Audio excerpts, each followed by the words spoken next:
ഞാനിങ്ങനെ ആലോചിച്ച് കഴിഞ്ഞപ്പോ ഈ കുടിക്കണമെന്ന് പറഞ്ഞാൽ മദ്യം കൊണ്ട് വേറെ പ്രത്യേകിച്ച് ഗുണങ്ങളൊന്നുമില്ലല്ലോ മനുഷ്യന്. വേറെ ഒരു തരത്തിലുള്ളൊരു ഗുണഫലങ്ങളൊന്നും പ്രദാനം ചെയ്തിട്ടില്ലല്ലോ.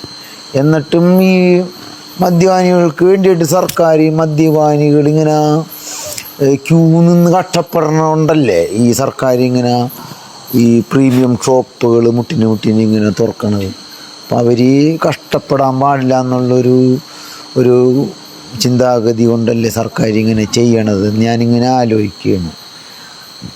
സംഭവം അത് വേണ്ട തന്നെയാണത്. കാരണം ഒരുപാട് കഷ്ടപ്പെട്ടാണല്ലോ അവർ പാവങ്ങൾ പണിയെടുത്ത് വന്നിട്ട് ഈ വൈകുന്നേരവും ചെറുത് രണ്ടെണ്ണം അടിച്ച് ബസ് പോയിട്ട് കിടന്നുറങ്ങണം.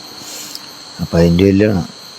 അപ്പം ഞാനിങ്ങനെ ആലോചിച്ച് ഇതേപോലെ തന്നെ ക്യൂ നിന്ന് കഷ്ടപ്പെടുന്ന ഒരുപാട് രോഗികൾ നമ്മുടെ നാട്ടിലുണ്ട്. അതായത് ഞാൻ ഈ കഴിഞ്ഞ ദിവസം ഈ മെഡിക്കൽ കോളേജിൽ ചെറിയൊരു അസുഖമായിട്ട് ബന്ധപ്പെട്ട് ഞാൻ പോയി. അപ്പോൾ ഉണ്ട് എന്തോരാൾക്കാരാണെന്നറിയാമോ അവിടെ ക്യൂ നിന്ന് പണ്ടാറടങ്ങി നിലത്തൊക്കെയാണ് കിടക്കണത്. പക്ഷേ അത്രയും രോഗികൾ മനുഷ്യന്മാർ ഇങ്ങനെ ക്യൂ നിന്ന് കിടന്നിട്ട് എന്നാൽ നാട്ടിൽ ഓരോ പഞ്ചായത്തിൽ നല്ലൊരു ആശുപത്രി പണിയുക, ഒരു നേരത്തെ ഉണ്ടായിരുന്ന ആശുപത്രികളൊന്ന് നന്നാക്കി എടുക്കുക, അതൊന്നും സർക്കാർ ചെയ്യണില്ല. ഞങ്ങളുടെ നാട്ടിലൊരു ആശുപത്രി ഉണ്ട്, ഈ അത്താണി ആശുപത്രി. അവിടെ നേരത്തെ കിടത്തി ചികിത്സയൊക്കെ ഉണ്ടായിരുന്നതാണ്. കിടത്തി ചികിത്സയും പ്രസവ ചികിത്സയും അങ്ങനെ നല്ല രീതിയിൽ പ്രവർത്തിച്ചിരുന്നൊരു ഹോസ്പിറ്റലാണ്. പക്ഷെ ഇപ്പം ഉണ്ടല്ലോ ഏട്ടാ, അവിടെ ഈ ചികിത്സയുമില്ല. വൈകുന്നേരം ആയി കഴിയുമ്പോൾ ഗേറ്റ് പൂട്ടിക്കളയും. പിന്നെ അത് കൂടാണ്ട് അവിടെ ഈ എക്സ്റേ മെഷീൻ ഒരു 8 ലക്ഷം രൂപ അടക്കി മേടിച്ചിട്ട് ഇന്നേ വരെ ഒരു പ്രിൻ്റ് പോലും എടുത്തിട്ടില്ലെന്നാണ് പറയുന്നത് കേട്ടത്. എന്നാലോചിച്ച് നോക്കണം. അപ്പം ഇത് അതേസമയം മദ്യപാനികൾക്ക് മദ്യം കഴിക്കാനായിട്ട് വെയിലും മഴയും കൊള്ളാണ്ട് പെട്ടെന്ന് വന്ന് മേടിച്ചുകൊണ്ട് പോകാനായിട്ടുള്ള പ്രീമിയം ഷോപ്പുകളൊക്കെ ഇവിടെ സർക്കാർ തുറന്നു കൊടുക്കുകയാണ്. നാട് നീളം മദ്യ ഷോപ്പുകൾ. ഒരു ഗുണമില്ലാത്തൊരു കാര്യത്തിന് വേണ്ടിയിട്ട് സർക്കാർ ഇങ്ങനെ ഒരുപാട് കാര്യങ്ങൾ ചെയ്തുകൊണ്ടിരിക്കുകയാണ്. ഒന്ന് ആലോചിച്ച് നോക്ക്. ഇവിടെ ഈ പണ്ട് കാലത്ത് ഇവിടുത്തെ അമ്മമാരൊക്കെ ഇവിടെ പ്രസവിച്ചാണ്. ഈ ഞങ്ങളെപ്പോലുള്ള ആൾക്കാരൊക്കെ ഈ ആശുപത്രിയിൽ തന്നെയാണ് പ്രസവിച്ചത്. എന്നിട്ട് അതിപ്പോൾ തദൈവ അതിൻ്റെ പ്രവർത്തനം. അതായത് ഡോക്ടർമാരും ഇല്ല, മരുന്നുമില്ല, എന്ത് ചെയ്യും? അപ്പം ഞാനിപ്പോൾ ആലോചിച്ചപ്പോൾ ഈ MLA-മാരും MP-മാരും മന്ത്രിമാരൊക്കെ ഇത് കാണുന്നുണ്ടാവുമല്ലോ. അതെങ്ങനെയാണ്? അവർക്ക് ഇത് കണ്ടിട്ടൊന്നും ഒരു കുഴപ്പമുണ്ടാവില്ല. അവർക്ക് ക്യൂ നിൽക്കേണ്ട ആവശ്യമില്ല. അവർക്ക് ആസ്റ്റർ മെഡ്സിറ്റി ഉണ്ട്, പിന്നെ മിംസ് ഉണ്ട്, അമൃതാനന്ദ ഹോസ്പിറ്റലുണ്ട്, പിന്നെ എന്താണ് അപ്പോളോ ഹോസ്പിറ്റൽ, പിന്നെ അതുകൂടാണ്ട് മറ്റേ മയോ ക്ലിനിക്ക് അമേരിക്കയിലൊക്കെ പോയൊക്കെ ചികിത്സിക്കാനുള്ള സൗകര്യങ്ങളൊക്കെ ഉണ്ടല്ലോ. അപ്പോൾ അവർക്ക് ഈ ക്യൂ നിൽക്കണതിൻ്റെ വിഷമമൊന്നും അവർക്ക് പറഞ്ഞാൽ മനസ്സിലാവില്ല. പത്രങ്ങളിൽ വല്ല വാർത്തയൊക്കെ കൊടുക്കാൻ വേണ്ടിയിട്ട് അവർ ഫോട്ടോ ഒക്കെ പോസ്റ്റ് ചെയ്യാനായിട്ട് ചിലപ്പോൾ ഈ മെഡിക്കൽ കോളേജിലൊക്കെ വരും. എന്നിട്ട് വെള്ളയൊക്കെ ഇട്ടിട്ട് അവരിങ്ങനെ ഞെളിഞ്ഞൊക്കെ നിൽക്കും. അല്ലാണ്ട് അവർ ക്യൂ നിൽക്കുകയൊന്നുമില്ല. അവർക്ക് ക്യൂ നിൽക്കേണ്ട ആവശ്യമില്ല. പക്ഷേ ഒരു സാധാരണക്കാരൻ വെളുപ്പിന് പോയിട്ട് അവിടെ ക്യൂ നിന്ന് ഈ ടോക്കൺ എടുത്ത് അവിടെ നിൽക്കണം.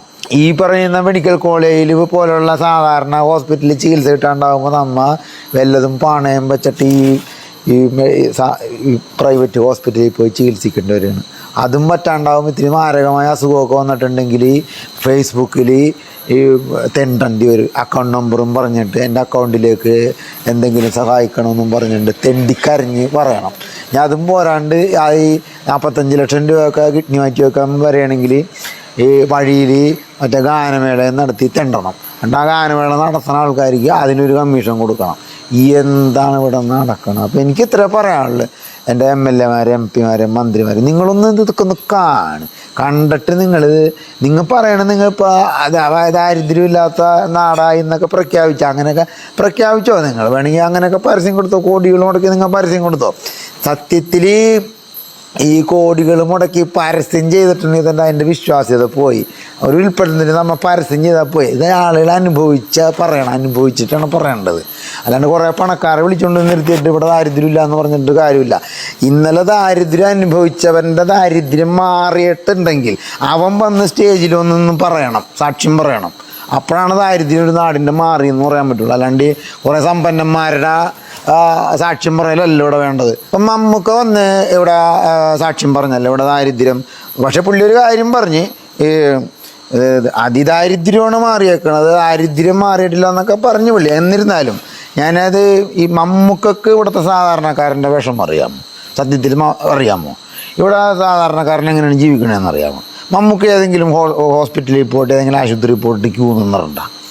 ഇവിടെ സാധാരണ ഞങ്ങളുടെ നാട്ടിലുണ്ടായിരുന്ന ഇവിടുത്തെ ഞങ്ങളുടെ നാട്ടിൽ ഇവിടെ ചെറിയ ചെറിയ ആശുപത്രികളൊക്കെ ഉണ്ട്. അവിടെയൊക്കെ നല്ല ചികിത്സ നേരത്തെ കിട്ടിയിരുന്നതാണ്. 2018 വരെ അടുത്ത ചികിത്സ ഉണ്ടായിരുന്നു ഞങ്ങളുടെ ഈ അത്താണി ആശുപത്രിയിൽ. അവിടെ ഇപ്പം ഇല്ല. ഇനി ഞങ്ങളുടെ മൂത്തുന്ന ആശുപത്രിയിൽ പോസ്റ്റ്മോർട്ടം വരെ നടന്നിരുന്ന ആശുപത്രിയാണ്. മമ്മൂക്കൊക്കെ അറിയാമോ അത്? മമ്മൂക്കൊക്കെ എന്നിട്ട് മമ്മൂക്ക വന്ന് നിന്നിട്ട് പറയാണ്, സാക്ഷ്യം പറയാണ്. ഞാൻ ഈ സത്യത്തിൽ ഈ കൃപാസനത്തിൻ്റെ സാക്ഷ്യം പറയണതിൻ്റെ പുസ്തകം ഞാൻ കുറേ വായിച്ചിട്ടുണ്ട്. പിന്നെ കുറേ ടി വിയിലൊക്കെ കണ്ടിട്ടുണ്ട്, ചാനലിൽ.